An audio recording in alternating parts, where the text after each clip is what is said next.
What's going on, guys? Today I'm going to talk about everything wrong with my $500 Audi A4 Quattro. But first, I have to inform you that this video today is being sponsored by VPeak. VPeak makes these OBD2 scanners that are very affordable when compared to a lot of availability on the market, and they are fully functioning. You can read and erase your engine codes, battery health test, you can get live data as you're running the engine, temperature of coolant and oil pressure and yada yada, whatever monitoring stuff your car has available via the OBD2 port. Software update, that's interesting. At any rate, this is a Volkswagen product, so obviously the check engine light's on, so we're going to scan it with that here in a second. But first, let's check out all the other issues. So first we start with the passenger side fender, which you can tell is not very pretty. This is an aftermarket fender. It says made in Taiwan in it. If you don't know much about Audis, I can tell you that they're not made in Taiwan, and somebody didn't prime it before they painted it. It doesn't quite fit right in the first place, and yeah, she's a little funky, but luckily the other fender is also destroyed. So somebody was trying to argue this thing's been in a front end accident because that fender's gone and the way this fender's crunched. But nothing about that. There's no other consistency with that concern. The bumper's fine. Obviously you could just change the bumper, and this is like the most common color for Audis. But if it wasn't a front end accident where there was frame damage, somebody fixed it good enough that I can't tell, and nobody else who's looked at it could tell. And it has a clean title, so I'm not too worried about it. So somebody told me that these are the V6 wheels. These tires don't have the most life left in them, but I can't really credit that to being a fault of the car. That's just kind of what happens when you buy a used car.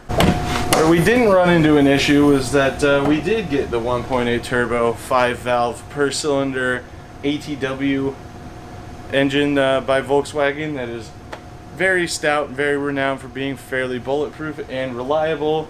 I know this is not synonymous with reliable, but you're gonna have to trust me on this one. Go watch my old video where I talked about my old Audi as to why.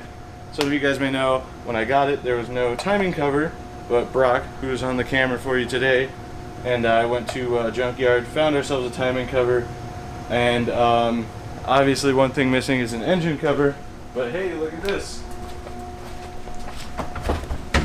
Boom! Somebody hit me up and offered me this and a few other Volkswagen or Audi A4 parts that he had around. So, fixed! But while we're under here, we'll talk about the oil leak. And this is a very notorious thing for these cars as well. They have a big adapter between the block and the oil filter with two lines that go to your external oil cooler, and they always leak. It's a pretty easy fix. It's right here under the intake manifold. If you take this washer bottle out, which is like this hose, and I think, well, there should be 3 screws, but there's only 2, so that makes that even easier for me. That's coolant, sorry, not the washer bottle, but just pop that out and you can reach right in there to it. Just a couple gaskets, a couple hose clamps, and yeah, so that oil leak is fairly minor, but it is still there. And another issue that we have is there's a little bit of slop in the steering, more than likely tie rod, and it needs new engine mounts. Luckily, not sponsoring this video per se, but our friends over there at FCP Euro have sent me a care package for this that will be here soon, featuring all of those things. The gaskets for the oil adapter thing, tie rods, new engine mounts, and a couple other things. Valve cover gasket, so I'm going to have to take that engine cover back off. It's fine. Now the moment we've all been waiting for. Let's see what my check engine light is for. It runs really funny when you fill it up with gas and sometimes struggles to start a little bit if you don't prime it more than once. I believe that it's got the classic purge valve issue, and hopefully just a normal OBD2 scanner and not the ever lovely proprietary Audi VAGCOM thing. I guess it's for Volkswagens too and Bentleys, but at any rate, hopefully this will do it. So you get this nice little carrying case. You get annoying barking dogs. You get a micro USB cable for who knows what, probably for the software updates situation. And there you go, your cute little OBD2 scanner. So, let's see what we got going on. Cool thing about B5s is where the OBD2 port is actually in the back underneath this thing, and you pull this little shebang up And there's a hole where there should be an OBD2 port, but there isn't one.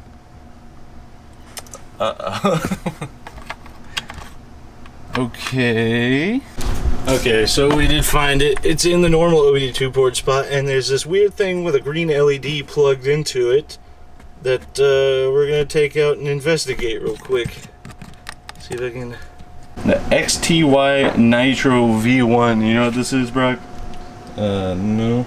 This is one of those eBay OBD2 things. They're like $10 that they claim give your car like 20 horsepower if you just plug it in. Yeah. You know what it actually does though? It just has lights on it and then nothing else. Sweet. This is just power from the car. Yeah. There's been people who've like taken it apart and like jumpered wires so they could see what it was connecting, like with the OBD2, and if it was altering the CAN bus stuff at all, and they did nothing. So if you have one of these, throw it away. All right, let's see what the check engine light's for. It might have been because of that, actually. But, well, it might have a code because of that.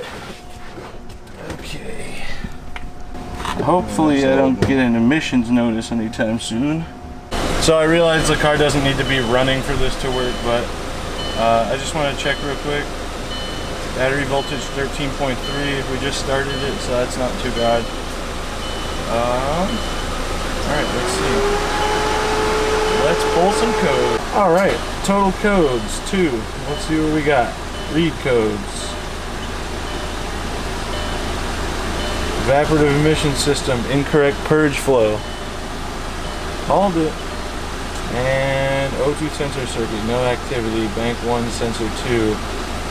I think this only has one O2 sensor. So that's probably, wait, sensor 2. Oh, it probably has an upstream and a downstream. Yeah. Okay, so, well, now we know there's a new O2 sensor somewhere in the exhaust. Sensor 2 is probably the past the cat one, if I had to guess. No pending codes. Let's erase them. Those will both be emissions related, so it'll probably clear the check engine light if it's actually gonna erase them.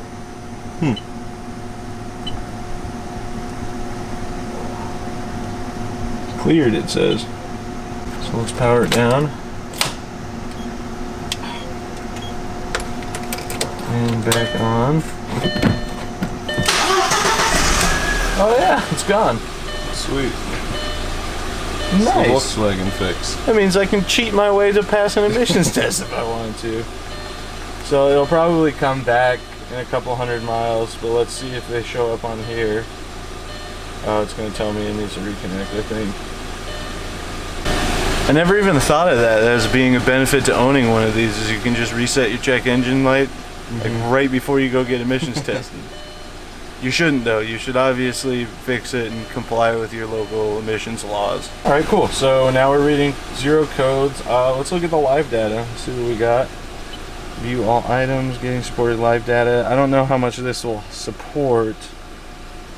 Engine coolant temperature, 72 degrees Celsius. I'm sure you can change it if you need to. Fuel system status. CL? I don't know what that means. Oh, here we go. Engine RPM.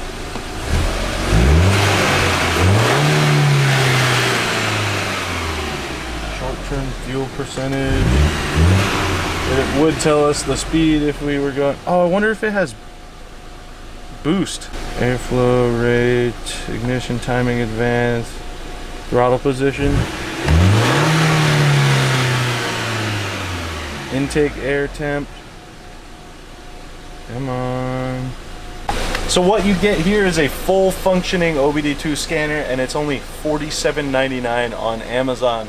So please check the link in the description, get yourself a VPeak OBD Check Elite, and use it to clear your codes and pass emissions. After you fix the problem, obviously. Overall, I think I got a pretty good deal. A couple other things to mention. The seats, the front seats are ripped a little bit. The driver one had a cover on it because it's a little bit worse than the passenger side. But fenders, seats if I was really feeling like it, and just some basic maintenance stuff. And that's it. I got a manual 1.8 turbo all-wheel drive A4 for $500. Previous owner just did the timing belt, and he always maintained it. When I get the new gaskets and stuff, I'm going to change the oil He had just changed the oil before I got it, but I never really put faith in that. So yeah, another little update on the BMW thing like we talked about. Well, not really on that.